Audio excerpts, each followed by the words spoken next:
పిల్లలకు సర్జరీ అనగానే ఏ తల్లిదండ్రులైనా విలువిల్లాడిపోతారు. అంత చిన్న ప్రాణానికి పెద్ద కోతలు, కుట్లు, ఆ నొప్పిని ఎలా భరిస్తారనే భయం గుండెల్ని పిండేస్తుంది. కానీ వైద్య రంగంలో వచ్చిన అత్యాధునిక సాంకేతిక పరిజ్ఞానం ఇప్పుడు ఆ భయాలన్నిటికీ చెక్ పెట్టేస్తుంది. చిన్నపిల్లలకు కూడా కేవలం ఒక చిన్న కీహోల్ అంటే సూది బెజ్జం అంత పరిమాణంతో చేసే లాప్రోస్కోపిక్ అండ్ అడ్వాన్స్డ్ సర్జరీలు ఇప్పుడు అందుబాటులోకి వచ్చాయి. పెద్దగా కోతలు, రక్తస్రావం వంటివి లేకుండా చేస్తున్న ఆధునిక పీడియాట్రిక్ సర్జరీల గురించి ఇప్పుడు తెలుసుకుందాం.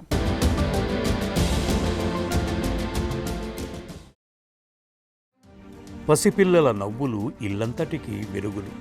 ఆ చిరునవ్వుల వెనుక ఏ చిన్న అనారోగ్యం దాగున్నా తల్లిదండ్రుల గుండె ఆగిపోయినంత పనవుతుంది. ఇక ఆ పసి దేహాలకు సర్జరీ చేయాలనే మాట వినపడితే చాలు కన్నవారి గుండెల్లో రైళ్లు పరిగెడతాయి. కానీ పసిపిల్లల శరీరం పెద్దల శరీరం లాంటిది కాదు. వారి శరీర అనాటమీ, అవయవాల అమరిక, వ్యాధులన్నీ పూర్తిగా భిన్నంగా ఉంటాయి. పుట్టుకతో వచ్చే లోపాలు, అపెండిసైటిస్, హెర్నియా లేదా మూత్రపిండాల సమస్యల వంటి ఎన్నో సమస్యలకు పసిప్రాయంలోనే సర్జరీ అవసరం పడుతూ ఉంటుంది. గ్లోబల్ హెల్త్ డేటా ప్రకారం ప్రపంచవ్యాప్తంగా ప్రతి సంవత్సరం మిలియన్ల మంది పిల్లలకు ఏదో ఒక రకమైన శస్త్రచికిత్స అవసరమవుతోంది. ఒకప్పుడు పిల్లలకు సర్జరీ అంటే పెద్ద కోత, ఎక్కువ రక్తస్రావం, నెలల తరబడి మంచానికే పరిమితం కావటం అనే భయాలు ఉండేవి. కానీ కాలం మారింది. పసిపిల్లల సున్నితమైన ప్రాణాలను కాపాడేందుకు నేడు అధునాతన వైద్య విజ్ఞానం సరికొత్త హంగులతో మన ముందుకు వచ్చింది. ముఖ్యంగా తక్కువ కోతతో పసిదేహాలకు సులువుగా సర్జరీ చేయొచ్చని చెబుతున్నారు డాక్టర్లు. పిల్లల్లో వచ్చిన ఒక 5-6 కండిషన్స్ ఉన్నాయి. దానికి చాలా అర్జెంట్. అందులో ముఖ్యమైనది ఏంటంటే ఫుడ్ పైప్ బ్లాక్ అంటాము. దాన్ని మేము ఈసోఫేజియల్ ఎట్రీజియా అంటాం అనమాట. అది చాలా కామన్ పిల్లల్లోని. దాని తర్వాత చాలా కామన్గా వచ్చే కండిషన్ ఏంటంటే యానోరెక్టల్ మాల్ఫార్మేషన్ అంటాం. వాళ్ళకి కిందన మోషన్ పాస్ చేసే ఓపెనింగ్తో ఉండదు. ఎప్పుడైతే కిందన ఓపెనింగ్ ఉండదో వాళ్ళు వెంటనే ఒకటో రోజో రెండో రోజో మోషన్ పాస్ చేయలేరు. దానివల్ల కడుపు పొంగడం, తర్వాత వాంతులు అవ్వడం ఇలాంటివన్నీ అవుతుంటాయి. మూడో ముఖ్యమైన కండిషన్ ఏంటంటే ఇంటెస్టైనల్ అబ్స్ట్రక్షన్. మన పెద్దవాళ్ళు వచ్చినట్టే పిల్లల్లో కూడా వస్తుంది. అది పిల్లల్లో వచ్చిన ఇంటెస్టైనల్ అబ్స్ట్రక్షన్ కాజ్ ఏంటంటే ఇంటెస్టైన్ ఒక దగ్గర వరకే డెవలప్ అవుతుంది. Remaining portion of the intestine develop అవ్వదన్నమాట వేరే వేరే కారణాల వల్ల. ఇలాంటి కండిషన్స్తో బేబీ పుట్టినప్పుడు ఎక్కువ సమయం వేస్ట్ చేయకుండా వెంటనే వీళ్ళకి సర్జికల్ కరెక్షన్ చేసి ఈ మూడిటికి సమస్యని మేము సర్జరీ ద్వారా పరిష్కరిస్తామన్నమాట. గత 20 సంవత్సరాలతో కంపేర్ చేస్తే ఇప్పుడు న్యూ బార్న్ సర్జరీ చాలా సురక్షితం. దాని కారణం ఏంటంటే ఇప్పుడు మత్తు ఇచ్చే డాక్టర్లు ఎనస్థీషియా వాళ్ళు న్యూ బార్న్ ఎనస్థీషియాలో చాలామంది ట్రైన్ అయి ఉన్నారు. అంతేకాకుండా న్యూ బార్న్స్లో ఇచ్చే మెడిసిన్స్, సేఫ్ మెడికేషన్స్ చాలా వచ్చాయి. ఎనస్థీషియా మెడికేషన్స్, వాళ్ళలో వాడే ఎండోట్రికల్ ట్యూబ్స్, వాళ్ళలో వాడే సెంట్రల్ లైన్స్, చాలా చిన్న చిన్న సెంట్రల్ లైన్స్, ఇవన్నీ చాలా బాగా డెవలప్ అయినాయి అన్నమాట. పిల్లల్లో వచ్చే కొన్ని సమస్యలు పైకి తీవ్రంగా కనిపించకపోయినా లోపల మాత్రం ముదిరిపోయి ఉంటాయి. తీవ్రమైన కడుపు నొప్పి, వాంతులు, ఆహారం తీసుకోకపోవటం లేదా మూత్ర విసర్జనలో ఇబ్బందులు వంటి లక్షణాలు కనిపిస్తున్నప్పుడు పిల్లల్లో సర్జికల్ సమస్యలు ఉన్నాయని అనుమానించాలి. జన్యుపరమైన లోపాలు, గర్భస్థ శిశువుగా ఉన్నప్పుడు అవయవాల ఎదుగుదల లోపించటం వంటివి పిల్లల్లో తీవ్రమైన సమస్యల్ని తెచ్చిపెడుతూ ఉంటాయి. పూర్వం ఇలాంటి సమస్యలను గుర్తించటం, వీటికి చికిత్స చేయటం కత్తి మీద సాములా ఉండేది. కానీ నేటి ఆధునిక వైద్యంలో high resolution ultrasound, paediatric CT scan మరియు ఎంఆర్ఐ వంటి ఇన్వెస్టిగేషన్స్ అందుబాటులోకి వచ్చాయి. ఇవి తల్లి గర్భంలో శిశువు ఉన్నప్పుడే లోపాలను కంటికి కట్టినట్లు చూపిస్తున్నాయి. వైద్య పరిశోధనల ప్రకారం ఆధునిక ఇంటెన్సివ్ కేర్ మరియు అధునాతన అనెస్థీషియా మేనేజ్మెంట్ వల్ల నేడు పసిపిల్లల్లో సర్జరీల సక్సెస్ రేటు 98% పైగా పెరిగిందని చెబుతున్నారు డాక్టర్లు. పెద్ద పిల్లల్లో చేసినట్టే న్యూ బార్న్స్లో కూడా లాప్రోస్కోపిక్ సర్జరీ చేస్తున్నాము. పెద్ద పిల్లల్లో కంపారబుల్గా, పెద్ద పిల్లల్లో అయితే పెద్ద పెద్ద ఇన్స్ట్రుమెంట్స్ వాడుతున్నాం.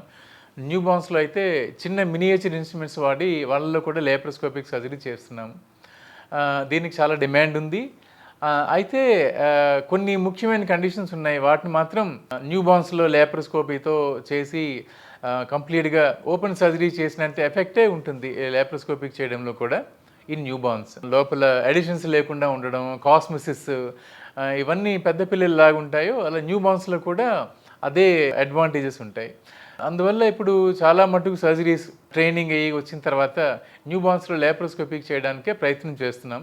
చాలా మటుకు క్లియర్ అయిపోతాయి. న్యూ బార్న్స్లో లేప్రోస్కోపిక్ సర్జరీ చేసాము అంటే ఒక 3-5 సంవత్సరాల తర్వాత అసలు బేబీకి సర్జరీ అనే లక్షణాలే ఉండవు అసలు. బికాజ్ పొట్ట మీద ఏమీ స్కార్ ఏమి ఉండదు. న్యూ బార్న్స్లో స్కారింగ్ అది చాలా ఎక్సలెంట్గా ఉంటుంది. పసిపిల్లలకు సర్జరీ చేస్తే ఎదుగుదల ఆగిపోతుందని, చిన్న వయసులో అనస్థీషియా ఇస్తే మెదడు మొద్దుబారిపోతుందని చాలామంది తల్లిదండ్రులు నమ్ముతూ ఉంటారు. కానీ ఇవన్నీ కేవలం అపోహలు మాత్రమే. నిజానికి శస్త్రచికిత్సను ఆలస్యం చేస్తే ఇన్ఫెక్షన్ ముదిరి ప్రాణాంతకంగా మారే ప్రమాదం ఉంటుందని గుర్తుంచుకోవాలి. నేటి తరం చికిత్సల్లో లాపరోస్కోపిక్ సర్జరీ లేదా కీహోల్ సర్జరీ అనేది ఒక సంజీవనిలా మారింది. ఒకప్పుడు పెద్ద పెద్ద కోతలు పెట్టి చేసే సర్జరీల స్థానంలో ఇప్పుడు కేవలం పెన్నుమొన పరిమాణంలో ఉండే చిన్న రంధ్రాల ద్వారా కెమెరాలను లోపలికి పంపి స్క్రీన్పై చూస్తూ సర్జన్లు అత్యంత ఖచ్చితత్వంతో చికిత్స చేస్తున్నారు. ఆశ్చర్యకరమైన విషయం ఏమిటంటే కేవలం కొద్ది నెలల వయసున్న పసికందులకు కూడా ఇప్పుడు లాపరోస్కోపీ ద్వారా అత్యంత క్లిష్టమైన సర్జరీలను విజయవంతంగా నిర్వహిస్తున్నారు. దీనివల్ల నొప్పి అనేది పిల్లలకు తెలియదు, రక్తస్రావం అసలే ఉండదని చెబుతారు నిపుణులు. ఇప్పుడు నియోనేటల్ ఇంటెన్సివ్ కేర్ యూనిట్స్ని ప్రతి హాస్పిటల్స్లో ఉంటున్నాయి. నియోనేటల్ ఇంటెన్సివ్ కేర్ అంటే 600 గ్రాములు 800 గ్రాములు ప్రిమెచ్యూర్ బేబీస్ నుంచి వాళ్ళు ఒక 1.8-2 kgs వచ్చే వరకు ఆ బేబీస్ని ఎన్ఐసిలో ఉంచి వాళ్ళకి సెప్సిస్ కానీ వేరే రకమైన ఏ కాంప్లికేషన్ లేకుండా దగ్గరుండి మేనేజ్ చేయడానికి వచ్చిన టీమే నీనటాలజిస్ట్ అనమాట. న్యూ బార్న్స్కి సర్జరీ చేసిన తర్వాత మేము నీనటాలజిస్ట్ మీద హెవీలీ డిపెండెంట్. బికాజ్ వాళ్ళు ఉండడం వల్లే మా బేబీస్ పోస్ట్ ఆఫ్ కేర్ అది కంప్లీట్గా వాళ్ళే టేక్ ఓవర్ చేసుకుంటున్నారు. సర్జరీ ముందు సర్జరీ తర్వాత వాళ్ళు చాలా కేర్ఫుల్గా ఎసిప్సిస్ తర్వాత వెంటిలేషన్ కానీ లేకపోతే ఫ్లూయిడ్ మేనేజ్మెంట్, యాంటీబయాటిక్స్, తర్వాత కౌన్సిలింగ్, పేరెంట్ కౌన్సిలింగ్, ఇదంతా నీనటాలజిస్ట్ థీమ్తో కలిపి మేము పని చేస్తాము ఎన్ఐసిలో. బేబీస్లో ఫ్యూచర్ అన్నది ఈ సమస్య తీరి ఈ సర్జరీ అయిపోయిన తర్వాత బేబీ రికవర్ అయ్యి ఇంటికి వెళ్ళిన తర్వాత వాళ్ళు మిగతా పిల్లలతో సమానంగా పెరుగుతారు. బరువు, యాక్టివిటీ, చదువు, తెలివితేటలు, తర్వాత పొడుగవడం, ఆరోగ్యంగా ఉండడం, గేమ్స్ ఆడుకోవడం, ఇవన్నీ మిగతా పిల్లలతో సరిసమానంగానే ఉంటుంది. ఆధునిక లాపరోస్కోపిక్ మరియు రోబోటిక్ సర్జరీల పుణ్యమా అని పిల్లలు సర్జరీ జరిగిన మరుసటి రోజే నవ్వుతూ ఆడుకుంటూ ఇళ్లకు వెళ్ళిపోతున్నారు. పెద్ద కోతలు ఉండవు కాబట్టి మచ్చలు పడే అవకాశమే లేదు. ఇన్ఫెక్షన్ల భయం అంతకన్నా లేదు. సర్జికల్ ట్రీట్మెంట్స్తో పాటు భవిష్యత్తులో సమస్యలు రాకుండా చూసుకోవటానికి నివారణ మార్గాలు కూడా ఎంతో ముఖ్యం. గర్భధారణ సమయంలో తల్లులు సరైన పోషకాహారం తీసుకోవాలి.